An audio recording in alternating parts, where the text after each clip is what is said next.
Money does not reward effort. It never has, it rewards outcomes. The world pretends otherwise because the truth is cruel to those who need comfort more than results. Hard work is a moral story, told to keep the obedient calm while the decisive quietly collect the rewards. In every era, power has followed the same rule. Those who produce measurable results command, those who merely endure. The phrase, "I work harder than anyone," is not a strategy. It is a confession. It reveals that the speaker has nothing else to leverage. Hours are the currency of the powerless. When all you can offer is time, you are negotiating from the weakest position imaginable. Kings never counted hours. They counted territories, influence, and control. Time was simply the cost of acquiring them. Status follows the same law. Society claims status comes from virtue, intelligence, or good intentions. In reality, status is granted to those who create disproportionate value. People listen to the one who moves outcomes, not the one who suffers the most while trying. Pain does not impress the market. Results do. This is why so many intelligent, driven people remain stuck. They mistake exhaustion for progress. They confuse motion with advancement. They worship effort because it allows them to feel noble, while avoiding the more dangerous task of redesigning how value is created. It is safer to work harder than to admit you are working on the wrong battlefield with the wrong weapons. Money is not emotional. It is mathematical. It flows toward leverage, towards systems that multiply effort instead of consuming it. Toward individuals who understand that the goal is not to do more, but to get more done per unit of time, attention, and risk. The marketplace does not care how badly you want it. It only cares about what you can produce and how reliably you can reproduce it. This truth creates discomfort because it removes excuses. If wealth were about effort alone, anyone could claim moral entitlement to it. But wealth is about control. Control over resources, people, systems, and timing. Those who possess leverage dictate terms. Those who do not accept them. And this is the first lesson you must swallow without protest. If you want money and the status that follows it, you must abandon the romance of hard work. You must stop measuring yourself by hours, stress, and sacrifice. These are not badges of honor. They are symptoms of inefficiency. Power belongs to those who understand the game being played and are willing to play it as it is, not as they wish it to be. Redefining work. Stop displaying hours. Display spoils. In every hierarchy, the weak advertise effort. The strong display results. This distinction is not semantic. It is structural. When someone boasts about how many hours they work, what they are truly signaling is scarcity. They are telling you that time is the only resource they control. In power dynamics, this is a losing admission. Work is not time spent. Time is neutral. A man can waste 16 hours a day and produce nothing of consequence. Another can alter the direction of an entire enterprise in a single decision. If time were the measure of work, prisoners would be the wealthiest class on earth. They have nothing but time. The modern world hides behind comforting definitions. Effort, grit, and hustle are praised because they are easy to claim and impossible to disprove. Outputs, however, are ruthless. They expose competence immediately. Either something moved because of you, or it did not. Either value was created, or it was not. There is no moral appeal that can override this verdict.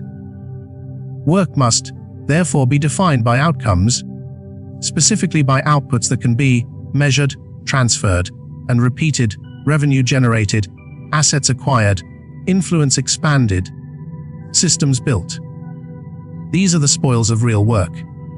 They are what endure when the noise of daily activity fades. Once work is defined by output, an uncomfortable hierarchy emerges. Two people can exert identical effort and receive radically different rewards. This is not injustice. It is leverage revealing itself. Output is not a function of strain. It is a function of position. The man who pulls the lever moves the stone. The man who pushes with his hands exhausts himself. This is why obsession with hours is fatal. Time is capped. There are only 24 units in a day, and every person receives the same allotment. Competing on hours means competing in a closed system with diminishing returns. It guarantees mediocrity. Competing on output opens an uncapped game, where the same hour can yield 10 times, 100 times, or 1,000 times the result. Understand this clearly. The world pays in proportion to impact, not sacrifice. Sacrifice is invisible. Impact is undeniable. The marketplace remembers who changed the score, not who stayed late. This is also why the most dangerous illusion is the belief that trying harder will save you. It rarely does. When results stall, increasing effort often deepens the trap. You become more invested in a failing approach and less willing to abandon it. Pride binds you to inefficiency. The disciplined mind does the opposite.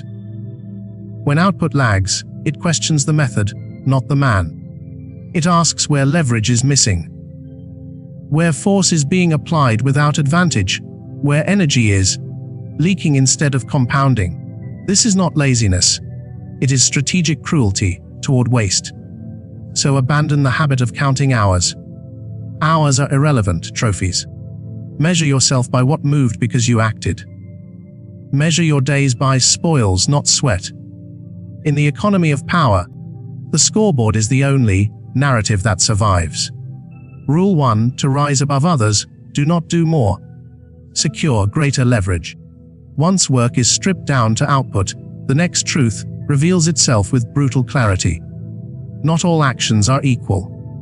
Some moves shift mountains, others burn energy and leave nothing behind. The difference is leverage. And leverage is the quiet divider between those who rule outcomes and those who plead with them.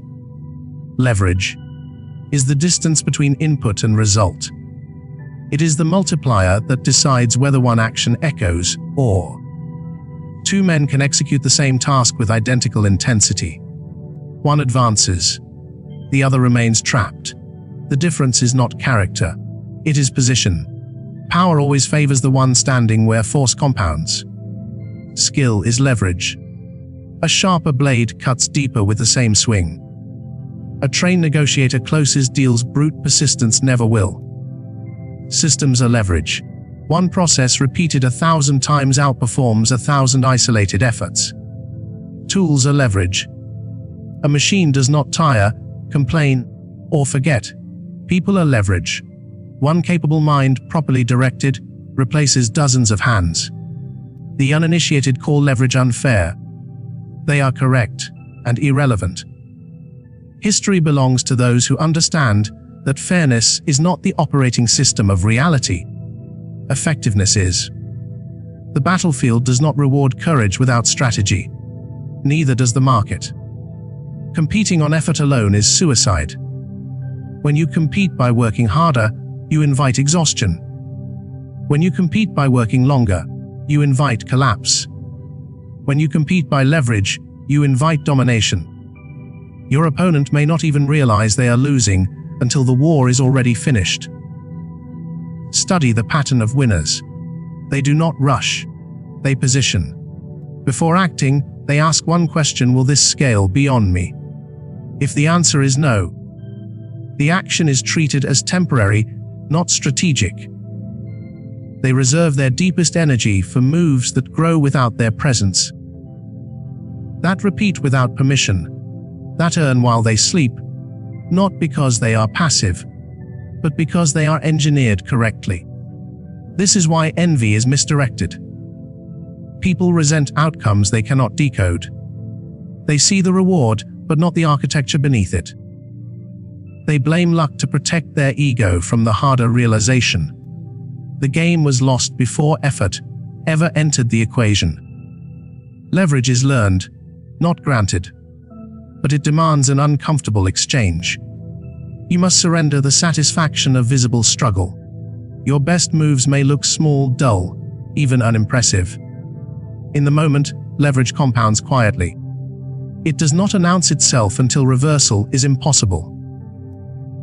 The final cruelty of leverage is this: once understood, ignorance is no longer an excuse. You cannot unsee wasted motion. You cannot return to worshipping exhaustion. You either redesign how value flows through you, or you accept permanent subordination to those who did. Power does not ask permission. It accumulates where leverage is applied and abandons where it is ignored. Those who grasp this law stop trying to outwork the world. They learn to outposition it. Rule 2: novelty is a sweet poison. It keeps you poor. Nothing destroys ambition faster than chasing the new.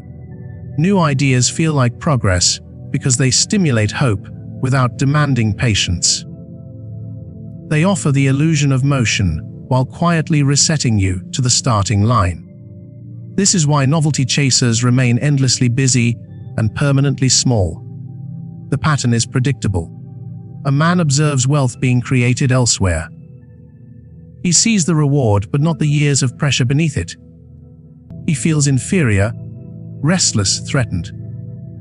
Instead of strengthening his position, he abandons it. What follows is not progress, but amnesia. He forgets what he has already paid to learn and volunteers to pay again in a different disguise. This is not exploration. It is avoidance. Each new venture delays confrontation with difficulty. The early stage is always euphoric. Ignorance breeds optimism. Everything feels possible because nothing is yet understood. But clarity arrives with a price. Once constraints surface, enthusiasm collapses. The work grows heavy. Progress slows. Meaning is questioned. This is where most retreat. They call it wisdom. They call it pivoting. In reality, they are fleeing the same lesson for the third, fourth, or 10th time. The battlefield changes. The enemy does not. The enemy is endurance. In games, failure is temporary. In life, failure compounds. Every reset burns time, trust, and momentum. While you restart, others remain. They absorb boredom, criticism, and doubt until competence hardens into inevitability. By the time the drifter returns with another bright idea, the fortress is already built. Novelty flatters the ego. It lets you feel intelligent, adaptive, ahead of the curve. Focus humiliates. It forces you to accept slow progress, long timelines, and days with no applause. This is why few choose it and why it works. Power does not come from variety. It comes from depth. From staying in one direction long enough that escape is no longer necessary. From extracting every ounce of leverage from a single vector until resistance collapses. Builders of empires understand this instinctively. They do not ask whether they are bored. They ask whether the system compounds. If time strengthens it, they stay. If time reveals decay, they exit with precision, not impatience. The cruel irony is this: the opportunity you abandon out of frustration is often the one closest to dominance. Most ventures fail not because they are flawed, but because they are unfinished. The builder leaves just as the structure begins to feel heavy instead of exciting. If you want power, learn to distrust excitement. It rarely aligns with truth. Stability, repetition, and refinement appear dull to the impatient. To the strategic mind, they signal inevitability. Novelty keeps you moving. Focus makes you dangerous. Rule 3. Focus is a luxury the poor are afraid to purchase. Focus is not a personality trait.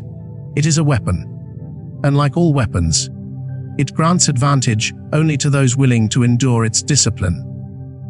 Most praise focus in theory and sabotage it in practice, because real concentration demands sacrifices the ego resists.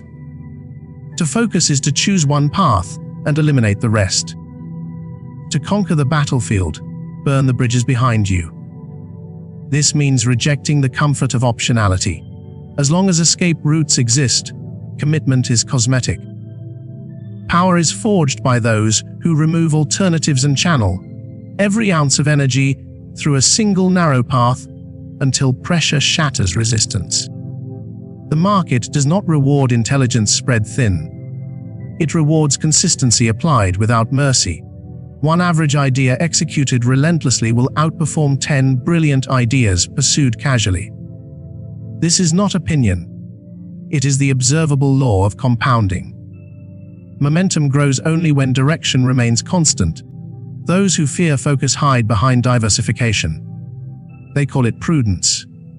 In reality, they hedge against discomfort.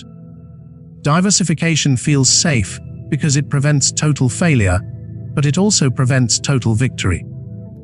Empires are not built with backup plans. They are built with obsession refined over time. Every serious operator eventually learns this. The enemy is not competition, it is distraction. Competing against someone doing many things is easy. They exhaust themselves juggling priorities while you deepen advantage.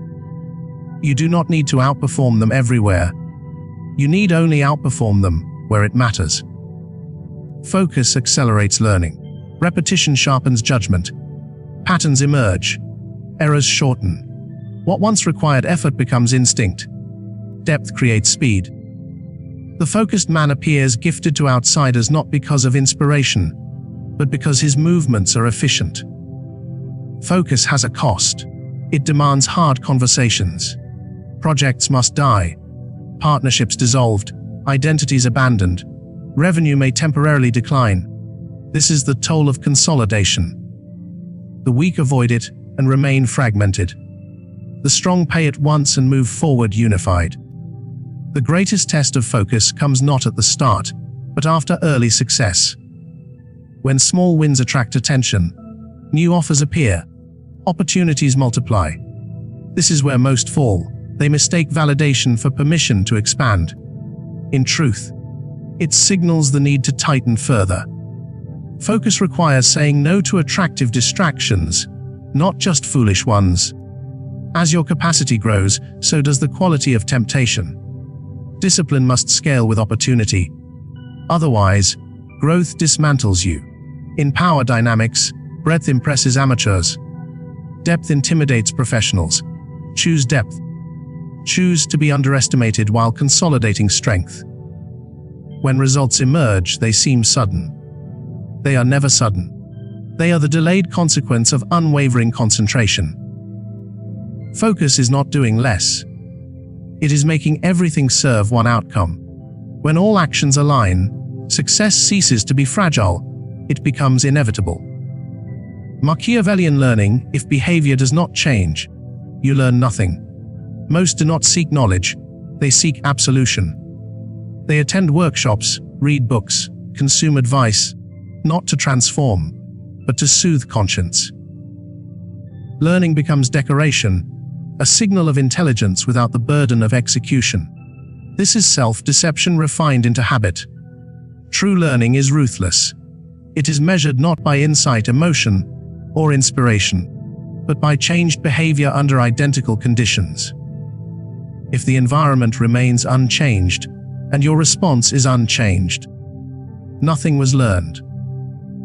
You merely witnessed information pass through your mind without leaving a mark. Education flatters intellect while sparing will. People leave feeling smarter, not stronger. They confuse clarity with power. But clarity without action is harmless. The world is moved not by understanding, but by repeated decisions until outcomes shift. The Machiavellian asks not, "What did I learn?" but, "What will I do differently next time?" If the answer is nothing, the lesson is discarded. Knowledge that does not alter behavior is entertainment. Intention counts for nothing. Desire moves nothing. Only action produces consequence. You may intend to follow up faster, refine your offer, train your team, or eliminate waste. Until action occurs, intention is as valuable as silence. Repetition is essential. Behavior rarely changes through revelation. It changes through exposure. The same challenge must be faced repeatedly until correct response becomes automatic. Discipline is not born from motivation. It is forged in enforced consistency. Those who fail blame circumstances, timing, market, conditions. This is cowardice disguised as analysis. The disciplined accept that conditions are never ideal. Mastery is demonstrated precisely when circumstances resist you. Learning properly carries cruelty. Once you know what must be done, ignorance no longer protects you. Excuses lose credibility. Delay becomes deliberate. You confront the choice: comfort or progress. Most choose comfort and call it balance. The Machiavellian chooses differently. Every repeated mistake is an insult to his intelligence. He refuses to lose the same battle twice. When he meets a familiar obstacle, his behavior shifts immediately, even if unnatural or uncomfortable. This is the line between those who accumulate power and those who orbit it. The former adapt. The latter explain. One changes behavior, the other collects reasons. To rise, adopt this rule, without exception. If your actions do not change, you did not learn. Anything else is self-therapy masquerading as strategy. 5 blades that sever leverage, sins that keep you poor. Leverage is fragile. It is not lost through catastrophe, but through repeated self-sabotage disguised as intelligence. The poor rarely lack opportunity, they lack discipline. Discipline is destroyed by 5 recurring sins. Uninformed optimism. Arrogance of ignorance. Belief that because something sounds profitable, it will be. The novice sees outcomes, not machinery. He mistakes highlights for process, luck for design. Uninformed optimism feels empowering, but it is the most expensive emotion in business. It lures you into battles you cannot win, then abandons you when reality demands endurance. Divided focus, praised as versatility, but it is dilution. Energy scattered across fronts produces no decisive force. Those who refuse to choose believe they hedge risk. They do not. They guarantee mediocrity. Focus is uncomfortable because it demands sacrifice. Distraction is comfortable because it delays accountability. Waiting for the winning horse, fantasy of passive intelligence. Belief that success is discovered, not built. Many start ventures and watch them from a distance, hoping one succeeds without commitment. They do not realize focus creates the winner. Opportunity does not reveal itself. It responds to consistent pressure over time.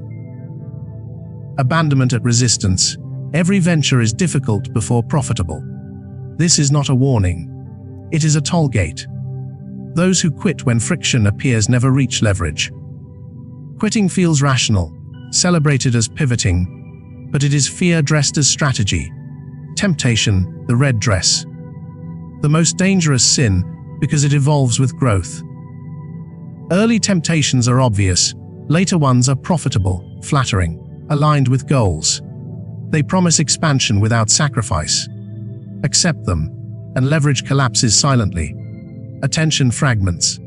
Systems strain, focus erodes. Downfall comes not from failure, but from success poorly defended.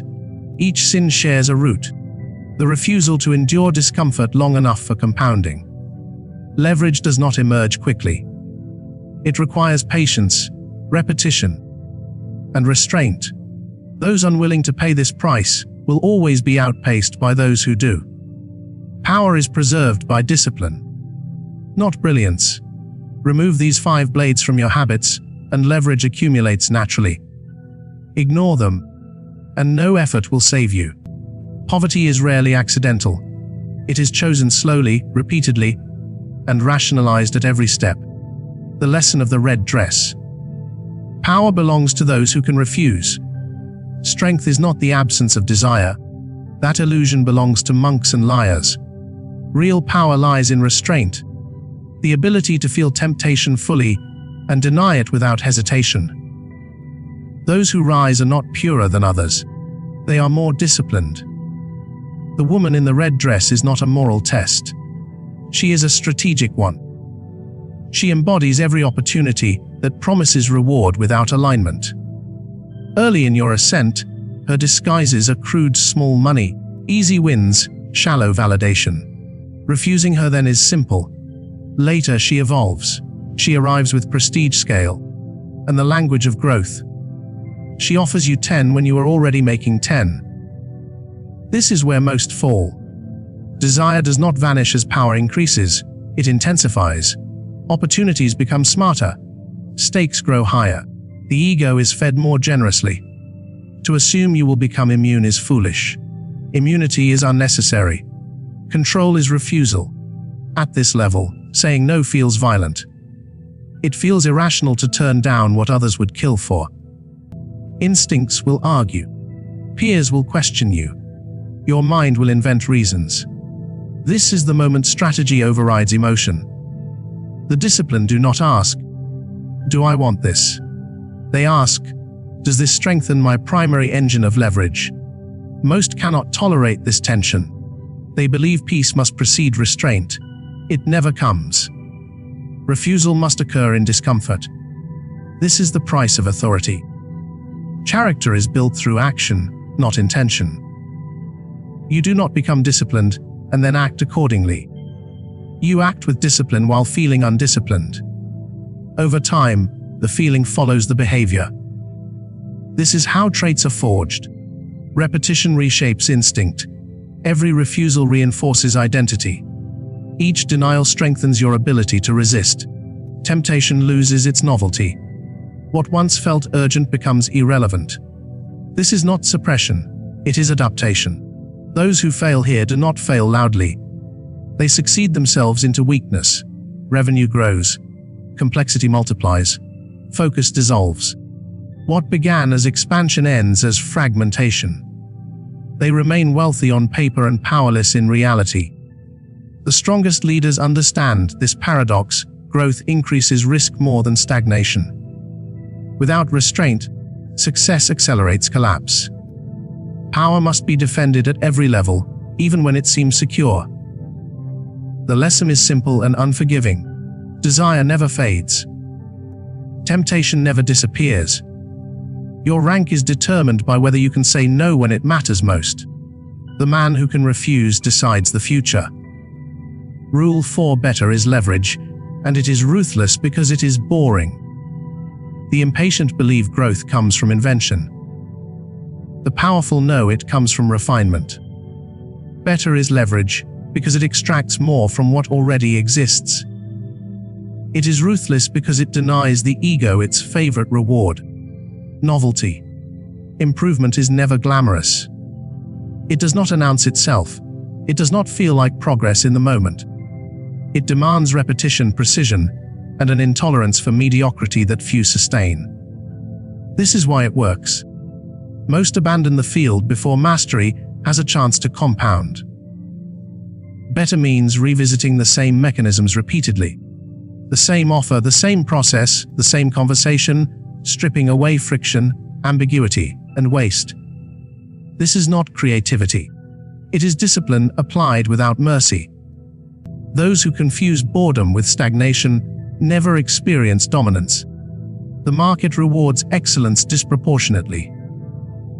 The difference between acceptable and exceptional is exponential, not incremental. A marginal improvement in clarity can double conversion. A small increase in speed can crush competitors. A slightly better system can outperform entire teams running on enthusiasm alone. Improvement is resisted because it exposes responsibility. When you stop chasing new ideas, you can no longer blame the absence of results on missing opportunities. The mirror turns toward execution. Weakness becomes visible. Pride retreats or collapses. Most failures occur not because people lack knowledge, but because they refuse to apply what they already know. They understand follow.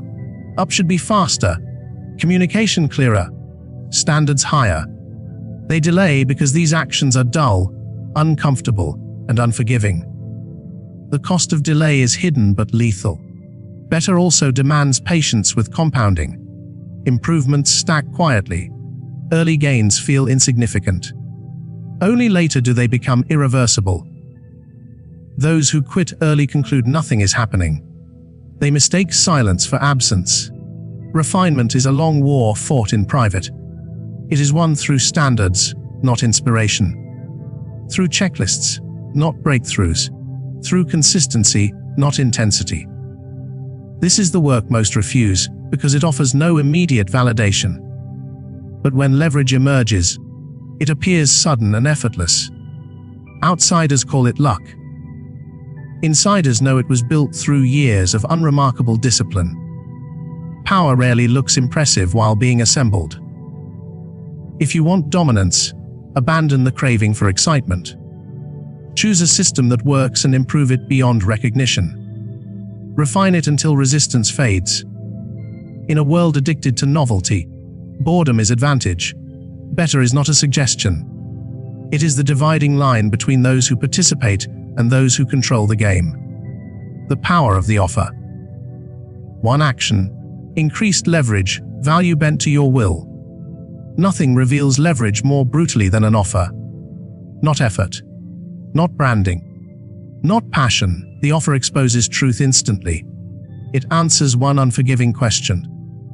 How much value does the market assign to a single action you take? Most people sell weakly because they think selling is persuasion. It is not. Selling is architecture. An offer is a structure that concentrates value until refusal feels irrational. When the structure is weak, effort fails.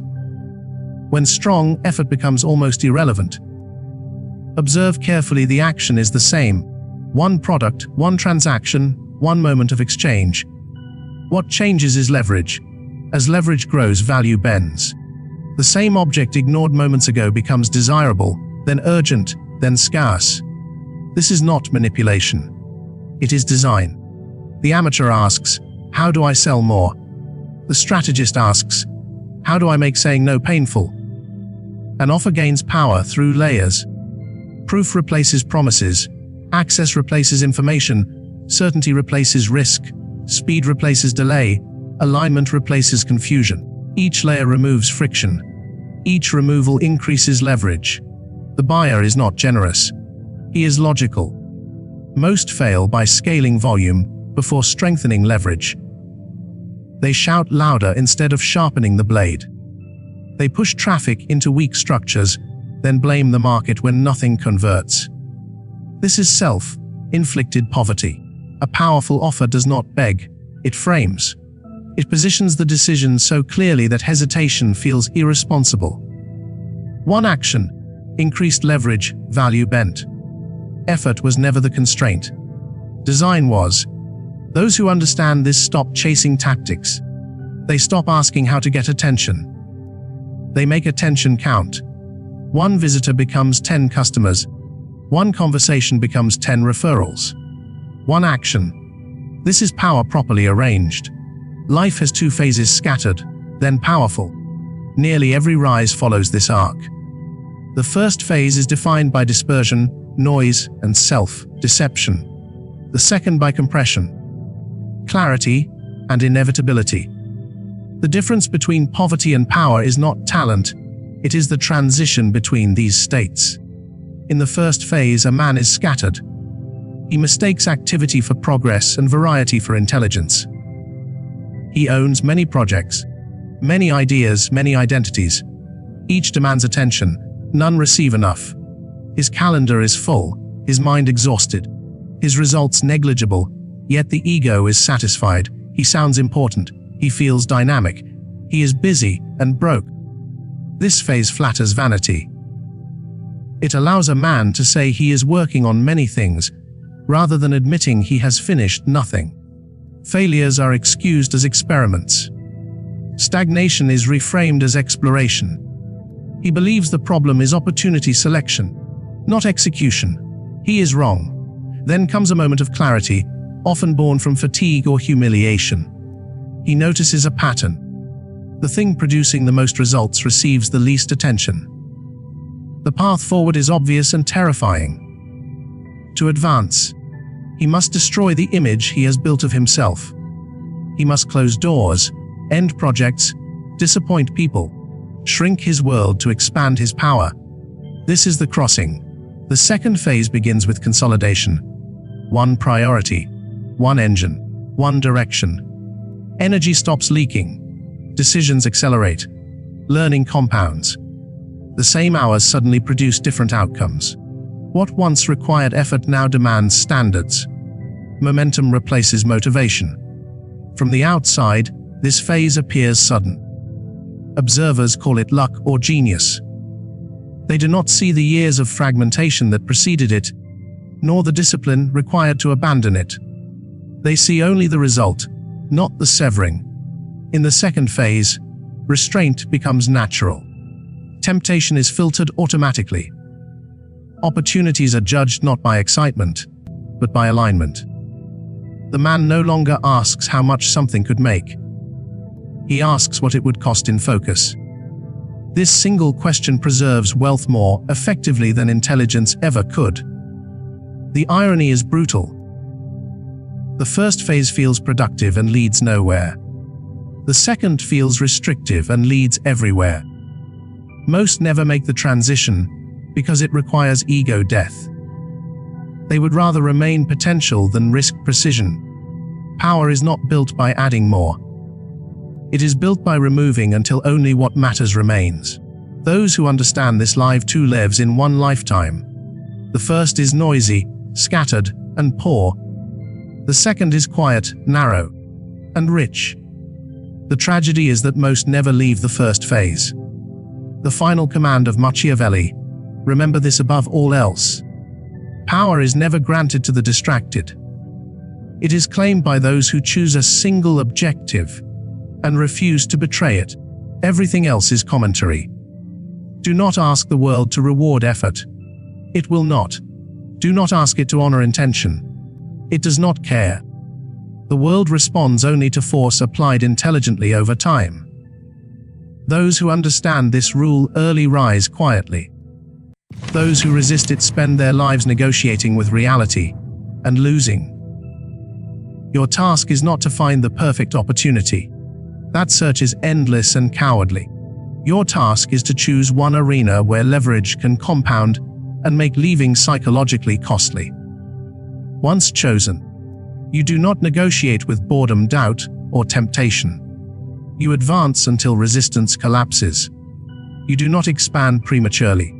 Expansion is a privilege earned after dominance, not a shortcut. Growth before control is decay in disguise. Consolidate first. Harden the core. Make the system so efficient that even mistakes produce momentum. You will be tempted to explain yourself. Resist. Explanations are offered by those seeking approval. Authority requires none.